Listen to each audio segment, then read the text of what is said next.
মালয়েশিয়ার কুয়ালালামপুর বিমানবন্দরে পৌঁছেছে প্রধানমন্ত্রী তারেক রহমানকে বহনকারী বাংলাদেশ বিমানের ফ্লাইট। স্থানীয় সময় রোববার রাত 8:45 ফ্লাইটটি কুয়ালালামপুর বিমানবন্দরে অবতরণ করে।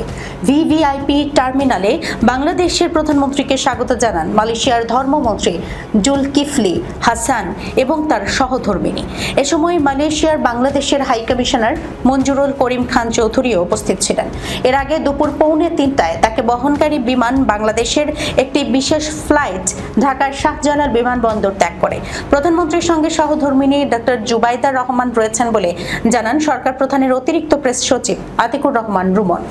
বিমানবন্দরে প্রধানমন্ত্রীকে বিদায় জানাতে উপস্থিত ছিলেন এলজিআরডি মন্ত্রী মির্জা ফখরুল ইসলাম আলমগীর, সংসদের চিফ হুইপ নুরুল ইসলাম মনি, মন্ত্রিপরিষদ সচিব নাসিমুল গনি, প্রধানমন্ত্রীর প্রেস সচিব সালেহ শিবলি, ঢাকায় মালয়েশিয়ার হাই কমিশনার সুহাদা ওসমান, চীনের রাষ্ট্রদূত ইয়াও ওয়েন সহ ঊর্ধ্বতন সরকারি কর্মকর্তারা।